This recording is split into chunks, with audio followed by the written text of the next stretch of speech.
प्यारे बच्चों, आज हम छठी कक्षा की पुस्तक दीपकम के प्रथम भाग से 8वें पाठ को करने जा रहे हैं। आपका 8वां पाठ है बुद्धि सर्वार्थ साधिका, अर्थात बुद्धि से सभी कार्यों को सिद्ध किया जा सकता है। बुद्धि सभी कार्यों की साधिका है। अब हम इसकी भूमिका को देखते हैं। इसमें भूमिका में दिया गया है, संसारे उत्तम जीवनाय बुद्धिपूर्वकः व्यवहारः आवश्यकः भवति। संसार में उत्तम जीवन अर्थात अच्छे जीवन के लिए बुद्धि युक्त व्यवहार करना आवश्यक होता है। बुद्धिपूर्वकेण व्यवहारेण कठिनम अपि कार्यम सहज भवति। बुद्धिपूर्वक अर्थात बुद्धि से किए गए व्यवहार से कठिन कार्य भी सहज होता है। विशेषतः स्पर्धाया समय यदि प्रतिपक्षः अतीव प्रबलः तर्हि बुद्धिबलेन वयं तं जेतुं शक्नुमः। विशेष रूप से जब कोई स्पर्धा होती है अर्थात कोई भी प्रतियोगिता होती है, उस समय पर यदि दूसरा पक्ष प्रतिपक्ष अर्थात दूसरी तरफ अगर कोई पक्ष अधिक बलवान हो, प्रबल अर्थात बलवान हो, तब हम बुद्धि के बल से ही हम सब उसको जीत सकते हैं। शरीर बलात् बुद्धि बलस्य महत्व कथम अधिकम इति एषः कथा प्रतिपाद्यति। शरीर के बल से बुद्धि का महत्व अधिक होता है, ऐसा कथा में प्रस्तुत किया गया है या दिया गया है। एताम कथाम वयम पठामः। इस कथा को अब हम सब पढ़ते हैं। कथा, एकस्मिन् वने एकः नित्यजलपूर्णः महान् सरोवरः अस्ति। एकस्मिन् अर्थात एक वन में एक नित्य यानी हमेशा भरा हुआ, नित्य पानी से भरा हुआ एक महान यानी बड़ा तालाब है। कदाचित एकम पिपाशाकुलं गजयुथम वन अनंतरात् तत्र आगच्छति। कदाचित एक बार की बात है, एक पिपाशाकुलम प्यास से पीड़ित, गजयुथम हाथियों का झुंड, युथम का अर्थ होता है झुंड, वन अंतरात वन के अंदर, वन के भीतर, यहाँ पर आगच्छति आता है। तस्मिन् सरोवरे ते गजाः स्वेच्छया जलं पीत्वा स्नात्वा क्रीडित्वा च सूर्य अस्त समय निर्गच्छन्ति। तस्मिन् अर्थात उसी तालाब में वे जो हाथी हैं वह स्वेच्छया अपनी इच्छा से जलम पीत्वा जल पीते हैं, पी करके, स्नान करके, खेल करके सूर्य अस्त समय, सूर्य छिपने के समय चले जाते हैं। तस्य च सरोवरस्य तीरे समन्ततातः सुकोमल भूमौ बहूनि शशकः बिलानि सन्ति। तस्य च सरोवरस्य उसी सरोवर के तीर अर्थात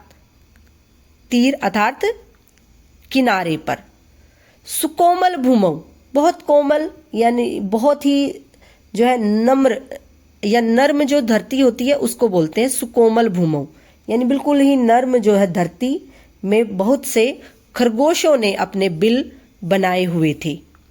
येषु बहवः शशकाः निवसन्ति, और जिसमें बहुत सारे खरगोश रहते हैं। गजानां परिभ्रमेण तेषु बिलेषु निवसन्तः बहवः शशकाः शतविकसिताः भवन्ति, केचन पुनः मृताः अपि भवन्ति। गजानाम अर्थात जो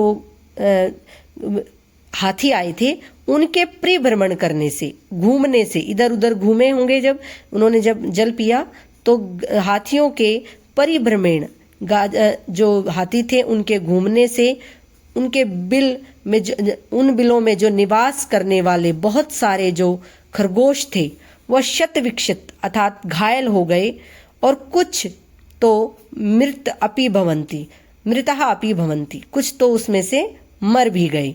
अतः शशकाः भीताः चिंताः मग्नाः च भवन्ति, अतः जो खरगोश थे वह डर करके चिंता मग्न हो जाते हैं।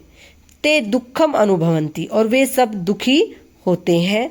और स्वरक्षार्थम च ते उपायम चिंतयन्ति, और अपनी रक्षा के लिए कोई उपाय सोचते हैं। एकस्मिन् दिने सायंकाले तेषां शशकानां सभा भवति। एक दिन सभी खरगोशों ने एक सभा की या सभा होती है। सर्वे शशकाः स्वसम्मतः प्रकाशयन्ति, सभी खरगोशों ने अपना अपना मत दिया या विचार प्रकट किया। परम ते समाधानम न प्राप्नुवन्ति, परंतु कोई भी समाधान उन्हें प्राप्त नहीं हुआ। अन्ते शशकराजः वदति, अंत में खरगोशों के राजा बोले, अहम एव उपायम चिंतयामि, मैं ही कोई उपाय देखता हूँ या चिंता सोचता हूँ। अधुनाम वयम सर्वे स्वगृहम गच्छामः, अब आप सभी अपने घर को जाएं। अन्य अस्मिन् दिवसे रात्रौ सः शशकराजः यूथाधिपस्य गजराजस्य समीपम गच्छति। अन्य अस्मिन् अर्थात दूसरे दिन में, रात्रौ अर्थात रात को, वह खरगोशों के राजा, जो खरगोशों के राजा हैं वो हाथियों के राजा के पास जाता है।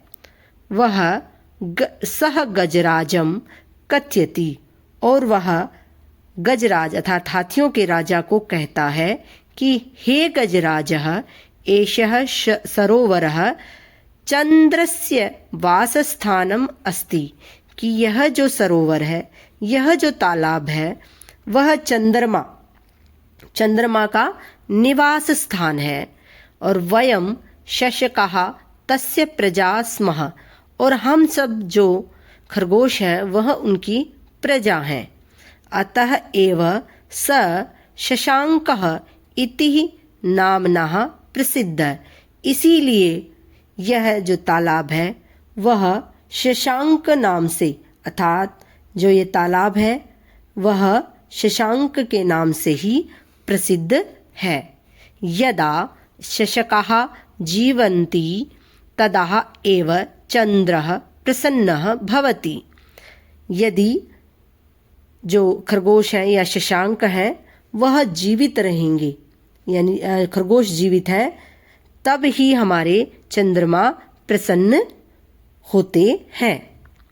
गजराजः पृच्छति, अब जो हाथियों के राजा है वो पूछते हैं कि गजराज पूछते हैं कि कथम अहम विश्वासम करोमि, कि कैसे मैं विश्वास करता हूँ, कैसे मैं विश्वास करूं। किम सत्यमेव चंद्रः सरोवरे तिष्ठति, कि क्या सत्य ही चंद्र अर्थात चंद्रमा इस तालाब में बैठे हैं।